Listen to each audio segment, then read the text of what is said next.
E eu lia um artigo da revista Placar, inclusive, que falava o seguinte sobre... VS, já te chamam, inclusive você pode comentar o que eu vou colocar aqui. Show. Sobre a Placar, tá? A revista Placar, antes da Copa do Mundo de 90, que é a Copa do Mundo em que o Brasil cai nas oitavas de final para a Argentina. E a Placar, nesse artigo, ela diz o seguinte, né? O país estava cansado de jogar bonito e não ganhar. Por isso a seleção se modernizava na era Lazzaroni para tentar chegar ao título. Por modernizar, a revista Placar se referia à seleção mais europeia, apostando na velocidade, na aplicação tática, sem as firulas e os dribles inúteis.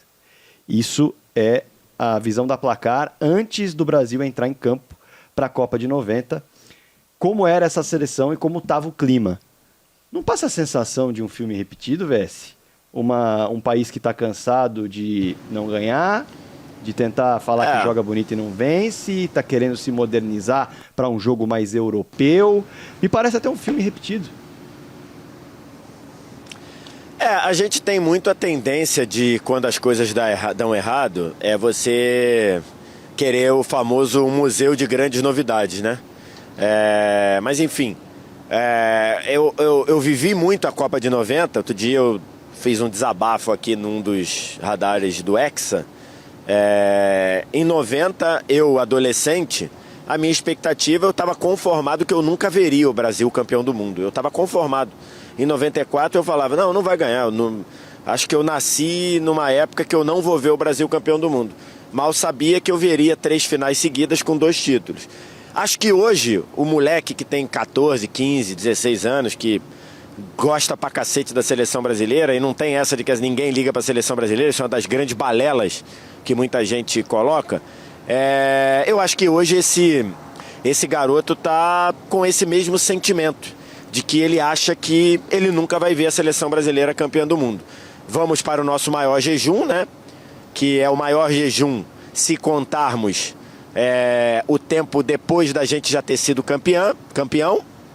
Vamos para 28 anos, né? Em 2030.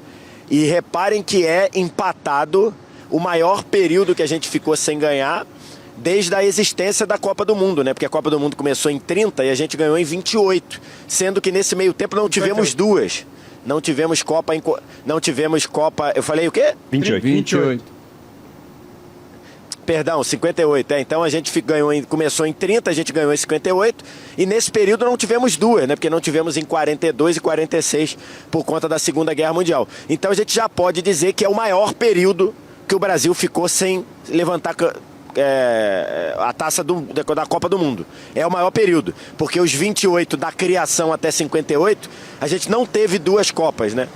Então, assim, esse é uma questão que a gente tem com um agravante. Quando a gente fala em 90, estamos cansados de jogar bonito e perder, a gente vinha na esteira de 82, que de fato a gente jogava um futebol que agradava, e na esteira de 86, que já era mais ou menos, tá? 86 já não é um futebol tão encantador assim, mas era ainda um resquício daquele futebol bonito. Até porque no time de 86 tinha muita gente de 82, tinha aquela memória afetiva. Então você tinha em 90 isso, vamos abrir mão de jogar bonito e vamos só ganhar. O detalhe é que agora a gente não joga bonito, né? Essa Copa já era uma Copa que a gente veio pra cá, entre aspas, só pra ganhar. Acho que o Beckler tocou nesse ponto já aqui.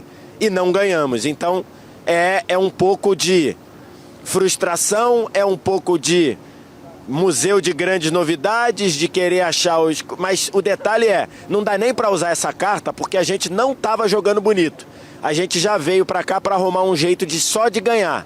E não conseguiu. Só trazendo a informação, na entrevista coletiva, o Ancelotti falou sobre os pênaltis. Isso. E ele falou...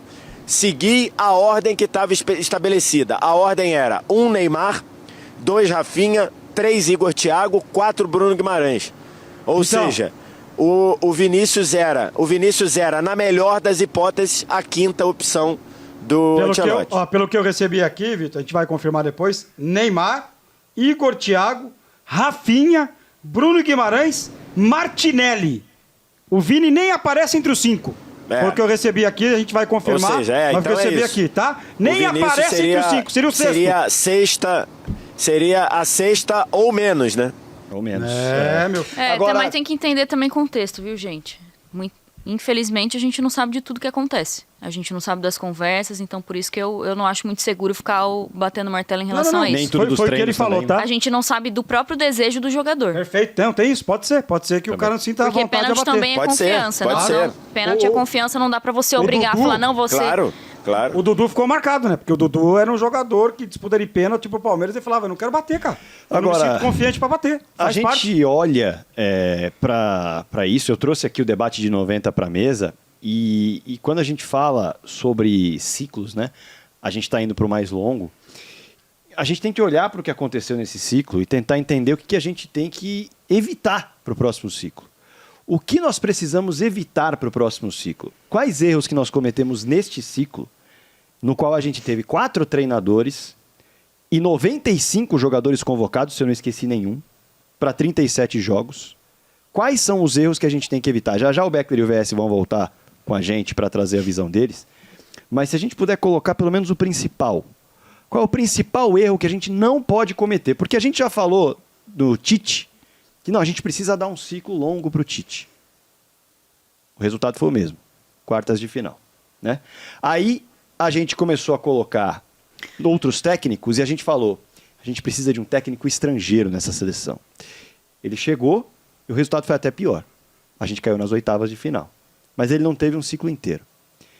Não sei se é um looping, mas a gente precisa pensar aqui. Que erros nós não podemos cometer neste ciclo para voltar, e eu nem estou falando em final, para voltar pelo menos a uma semifinal de Copa. Tem que dar tempo, né? Eu sou a favor de dar tempo pro Ancelotti. É muito fácil pedir street e não falar um nome. É muito Johan fácil. Klopp.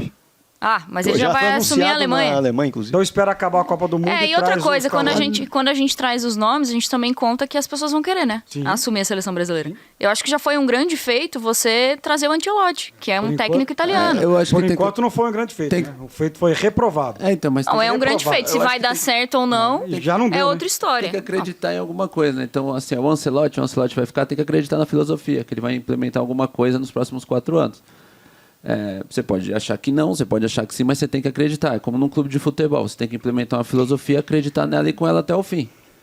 Foi o que aconteceu com a França. A França, como o VS trouxe, a França tomou uma porrada em 2014, se eu não me engano, acreditou no projeto, na filosofia do cara, deu certo, o cara hoje está com uma seleção que é uma potência. Então o erro que nós não podemos cometer é a trocar mudança. o treinador. Eu acho que ou trocar o treinador desde agora, desde amanhã. Amanhã Tem que dar o ciclo todo, e dar para ele tempo para ele implementar o trabalho dele. Ou a gente mantém um treinador vitorioso, que mostrou que é vitorioso e tem bagagem para isso, para assumir e gerenciar grandes estrelas, e aí dá tempo para ele. Então, gente, ou amanhã troca o treinador. o Não Wilson adianta- Júnior, Oi. nós estamos perdendo tempo aqui. A troca do treinador, ela não vai acontecer. A seleção brasileira optou por renovar o contrato no treinador que foi reprovado na Copa do Mundo com uma multa milionária e ele vai ser mantido até a próxima Copa do Mundo. Não deveria? Não deveria, mas agora não tem mais conversa. Mais 4 anos de contrato, sei lá eu quanto por mês, também não é problema meu, é dele, da CBF, com uma multa milionária. Qual é o Mas- erro que não dá não, pra cometer, Ricardinho? mas, Porque pra Ricardinho, você... eu acho que assim, ó, eu acho que assim, ó, se tratando de seleção, principalmente da brasileira, é gerenciar astros. É gerenciar caras de uma bagagem muito alta. Ele sabe como fazer. Eu acredito muito que ele teve problemas no meio do caminho com lesão. Ele teve problemas em pegar no final do ciclo. Eu acredito no trabalho dele. Ele teve leituras erradas ou questionáveis na Copa do Mundo? Teve.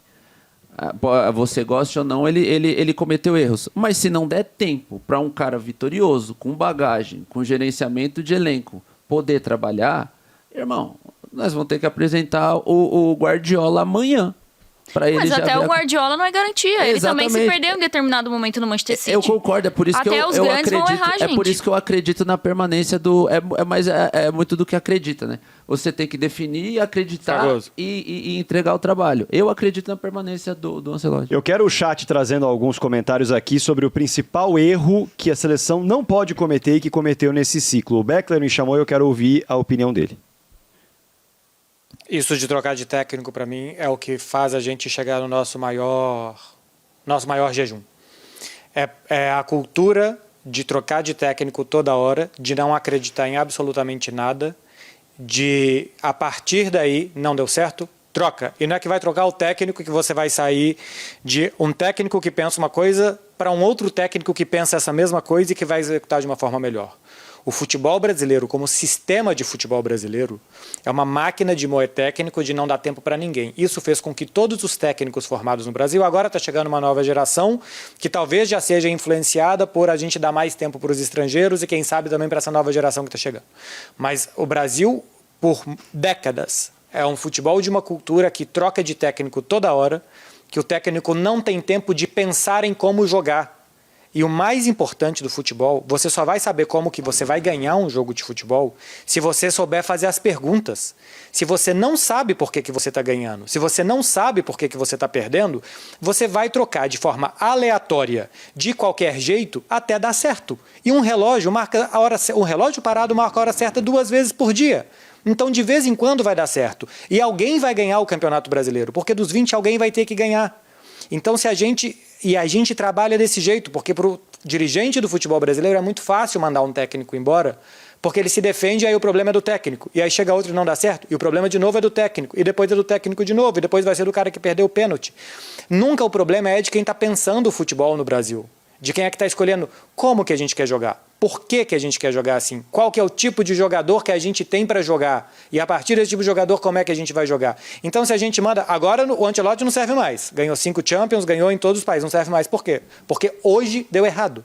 Porque de 10 meses para cá ele não conseguiu montar um time de futebol. Então, agora traz o Klopp. E se o Klopp não deu certo? É outro. Mas, peraí. Por que o Ancelotti não deu certo? Não sei. Por que o Klopp não deu certo? Não sei. Porque tem uma casinha e a bola não entrou naquela casinha. Pô, mas isso aqui, se você somar um mais um, tem que dar 2, então tem que entrar na casinha. Claro que não. Se a gente não mudar essa cultura no Brasil, por que não tem técnico brasileiro em lugar nenhum do mundo? Porque não é que não tem técnico no Barcelona, no Real Madrid, não. Por que não tem em lugar nenhum do mundo? Por que nenhuma na América liga do tem Sul, um técnico Na América brasileiro? do Sul até tem alguns. Na poucos, América do né? Sul São exceções. tem 5 argentinos disputando a Copa do Mundo. Um ou começando. outro, 5 pintou ali, argentinos começando a Copa do Mundo. pintou um ou outro ali. Não tem. Desde Filipão em Portugal e depois Chelsea, 2008, Vanderlei Luxemburgo, há 20 anos, há 2 décadas, a gente não tem um técnico. Por que no Brasil não se pensa futebol? E se a gente demitir técnico a cada 6 meses, porque sim tem que demitir, a gente vai continuar sem pensar futebol. E a gente vai continuar aleatoriamente tentando ganhar. Porque no Brasil não se quer pensar todo mundo que faz parte desse jogo. Dirigentes, técnicos, porque como é que o técnico brasileiro joga? Todo mundo lá atrás, um chutão pra cima, vai ganhar a vida, um pontinha pra cavar uma falta e tá ganhando de 1-0, rola, faceira. Goleiro se lesiona, goleiro que tá ganhando sempre tem cãibra, goleiro parou de... agora tá perdendo, não tem mais cãibra. E aí a gente fica com o futebol do nível que a gente tem, que é um futebol difícil de assistir muitas vezes. Imprensa, que pede demissão toda hora, que ajuda a gerar pressão, que ajuda a gerar esse tipo de cultura, que coloca na cabeça do torcedor que isso é o certo a se fazer, que demitir técnico toda hora é o certo a se fazer, sem saber por quê, de vez em quando é certo. Se você sabe por que você está fazendo. Agora, por que a gente vai demitir o Ancelotti? Agora vamos trazer o Klopp. Por que a gente vai trazer o Klopp? Por que a gente quer um técnico que joga desse jeito, sendo que antes a gente queria um técnico que jogava do outro? Então, se a gente não mudar essa cultura, a gente vai ficar 3 décadas sem ganhar a Copa do Mundo. 3 décadas sem ganhar a Copa do Mundo. Porque futebol hoje não dá mais para ter um driblador que ganha jogos, um grande jogador que ganha jogos. Nem sempre vai dar. Quando a gente é Ronaldos, Romários, Ronaldinhos, a gente conseguia. Hoje a gente não consegue mais, por quê? Porque os outros se organizaram ali, porque uma Noruega se organizou de um jeito a aproveitar a característica de gigantes de 2 metros de altura para jogar por gigantes de 2 metros de altura. E a gente não sabe mais o que a gente joga. A gente não sabe por que a gente está perdendo. A gente não sabe dizer por que a gente está perdendo há 3 décadas. E se a gente não sabe por que a gente está perdendo, a gente nunca vai saber como é que a gente vai ganhar. Então tem que parar com isso de demitir técnico toda hora. Demitir técnico a cada 6 meses. Ninguém pode ter uma filosofia de jogo. Ninguém pode escolher uma forma de jogar. Ninguém pode entender que o outro lado ganhou porque a forma do outro cara naquele dia foi melhor do que a sua, porque seu atacante chutou 3 bolas na trave. Se a gente continuar nesse espiral, nós nunca mais vamos ganhar. Ou a gente vai ganhar de vez em quando, porque um relógio parado dá a hora certa 2 vezes por dia. Mas está indo tudo por um caminho muito errado pela cultura cultura brasileira de moer formas de pensar futebol, de moer trabalhos antes deles estarem concluídos. E demitir o Ancelotti agora e não apostar em nada agora, e apostar simplesmente vamos trocar porque que deu errado, é continuar numa espiral de fracasso. Esse raciocínio já tinha que ter acabado há muito tempo, mas eu não consigo mais sair desse tom. Mas deu para entender, Beckler, foi bastante argumentativo. E olhando justamente para esse cenário, deixa eu só falar uma coisinha, eu vou jogar a bola para Fragoso. você, Vess. Vou jogar a bola para você. Eu vejo da seguinte forma: nós temos uma produção de jogadores muito grande. Se a gente não tem técnico espalhado pelo mundo, a gente tem jogador espalhado pelo mundo inteiro. Então, quanto maior o trabalho de um treinador na seleção brasileira, mais tempo ele terá para observar essa quantidade absurda e tentar peneirar da melhor maneira aqueles jogadores com quem ele vai dar liga, criar conjunto. Porque trocar técnico, como nós tivemos 4 treinadores diferentes, com a quantidade de jogadores que nós temos e com a quantidade de convocações, nós tivemos 95 jogadores convocados neste ciclo. 95 jogadores para disputa de 37 partidas. 37 antes da bola rolar na Copa do Mundo. Então, diferentemente de um Marrocos, por exemplo, que tem uma população muito menor e que naturalmente vai ter um número muito menor de jogadores a serem observados, menos tempo pode fazer da liga, porque você convoca menos atletas, você tem menos talento à disposição para testar. Nós temos mais talentos à disposição para testar. Talvez não sejam os mesmos talentos de outros tempos. É verdade, mas nós temos um número muito maior. Então, quanto mais tempo e com um técnico que tenha um modelo de jogo bem definido e tenha um número de jogadores com espinha dorsal para dar conjunto, como o Marrocos conseguiu dar conjunto em 3 meses em 2 Copas, como o Zlatko Dalic conseguiu dar conjunto para a Croácia, com 10 meses de trabalho levar a Croácia a uma final em 2018 e depois com um ciclo maior levou a Croácia a uma semifinal em 2022, são países pequenos e que com pouco tempo você trocando de técnico não vai mudar muito a convocação. Na seleção brasileira é impressionante. A gente muda demais porque tem muito jogador. Então, se ficar trocando de técnico, não vai dar conjunto, não vai dar liga nunca e não vai ter substituição que dê certo. Porque é tão pouco tempo para fazer as trocas e tantos jogadores a serem convocados, a depender do momento de cada um, que fica complicado da liga mesmo.